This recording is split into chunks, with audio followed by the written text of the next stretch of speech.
Hi, this is Dana. I'm with Loose Leashes Dog Training, and I'm here to talk about crate anxiety. Many dogs are suffering from crate anxiety, and I'm here to just give you some strategies to how to stop it and have them see the crate in a different way.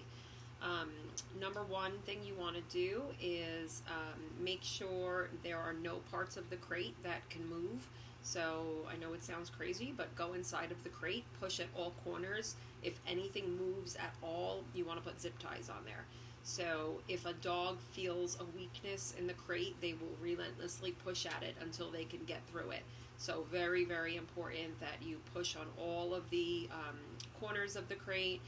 The front door is where most of them manage to get out. They right at the bottom where the tray is.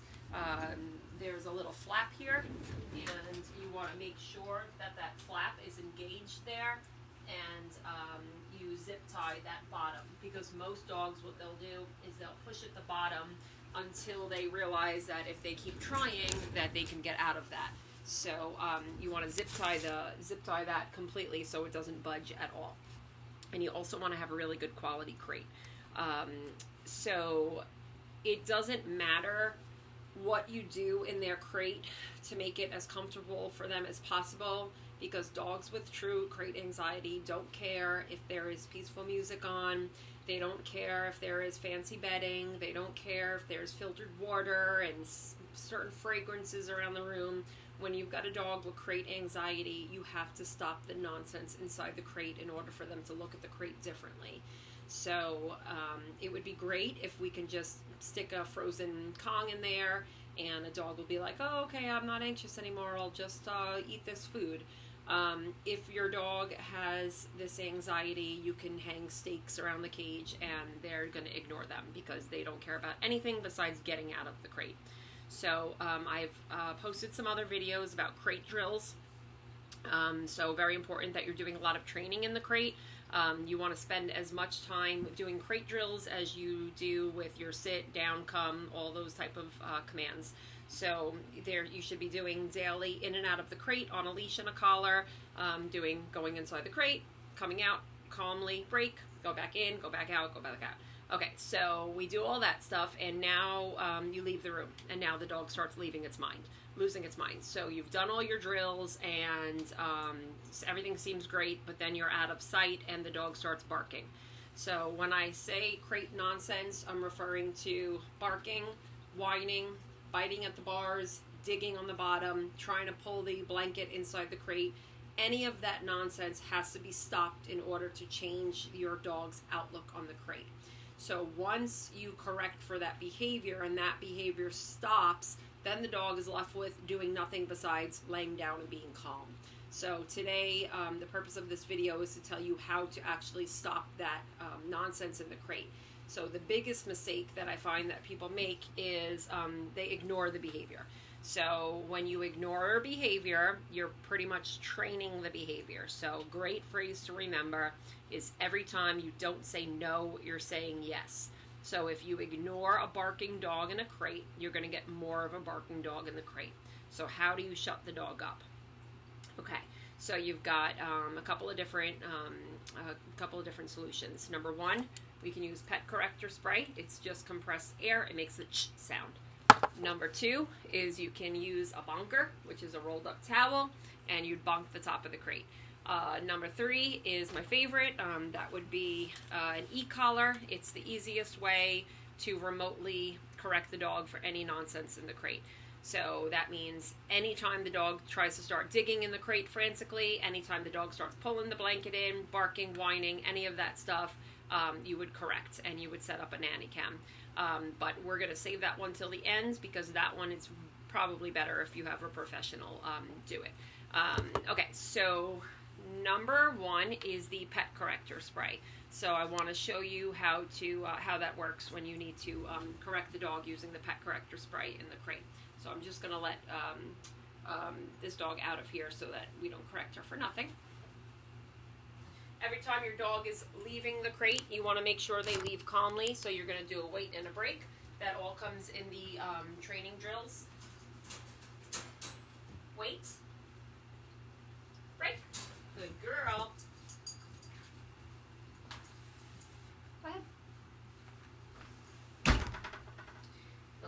So let's pretend I have a barking dog inside that crate. What I'm going to do is I'm going to peek my head inside the room. I would say no, and then I would go and tap the spray. Now, you don't want the dog to see the can. You're actually wanting the dog to think the sound is coming from the behavior or from you. So you would just say, at the onset of the nonsense behavior in the crate, you would say no, tap the spray. Okay, that would be number one. It will startle them, and it will make the behavior stop. And then they'll say to themselves, oh, it feels pretty good to be quiet in here. Okay, that's number one. That's the easiest solution. Number two is you've got a dog starts freaking out in the crate, you left the room, you left the house, dog is being vocal in there, neighbors are complaining, you got to make it stop. So you walk over to the crate, you say no, down to the top of the crate, and walk away. Just like that. A correction should be 1 second. Now I know that sounds like, oh well, if I give the dog corrections in the crate, the dog is going to hate the crate. We're talking about dogs that already hate the crate. So the dog is not going to have a negative association from getting corrections in the crate because the dog already has a negative association with the crate. So either way, you're not getting mad, you're not getting upset, you're not frustrated. You have to stop the behavior. So it's just no plus correction. So no plus pet corrector spray, no plus bonk the top of the crate. If you don't want to use a bonker, it's totally fine. You can just say no, pop the top of the crate with your hands. You've got to stop that behavior. It is also good to put a blanket over the crate, make it nice and cozy. If your dog is the type of dog that will pull the blanket inside, like a lot of dogs, they make these crate covers, so it's not easy for them to actually pull the cover inside, and it just flaps down, makes it nice and cozy, and it's really fitted to the crate. So that's a good way to make your crate cozy, and it's not as frustrating for them to be inside of the crate and being able to see everything and not be able to get to it. It's also great to do all your meals in the crate. Again, if you've got a dog with major anxiety, it's not going to take food in the crate, but once you get past that, they're more open to eating in there. So I do all meals in the crate. I do frozen Kongs with kibble inside the crate. But the most important thing is stopping that behavior. So it's no, a calm no, plus the consequence. Now, with the Ecollar, you can set up a nanny cam on the, you could put two phones together, put one in front of the crate, leave the house, go outside, watch the dog. As soon as the dog starts any nonsense inside the crate, you don't have to say the word, you just correct the dog. The problem with this is there's never a set level on what to do for the dog. Every single dog is going to be different. So some dogs a low correction, some dogs a high correction. If you're not going to be home and you don't have the option to spend that time correcting the dog, best thing you can get is an automatic bark collar. Yes, it sounds horrible. Dog barks, it gets a shock. Dog barks, it gets a shock. But if you think about it, dogs are dying in shelters for this every day because their landlords say, I need the dog out tomorrow, and the dog can have a minute worth of corrections in its entire life and cannot lose its home because it learned to stop barking in the crate. So I understand that some of these things sound mean, but in all reality, you're doing these things because you don't want to lose your dog, and you know you are going to lose your dog because these behaviors do not get better on their own. You have to stop the dog's behavior inside the crate. So again, just to reiterate, dog is doing any type of nonsense behavior in the crate, no plus pet corrector spray, no plus bonk, no plus pop the top of the cage, or e-collar correction. And if you're struggling with any of that, just let me know and I can help you. It would be great if we could just make the crate a pleasant place and the dog would like to be in there, but unfortunately, most dogs, once they hate the crate, they're going to hate the crate until you stop the bad behavior in there. And you also have to think to yourself, what does the rest of the day look like?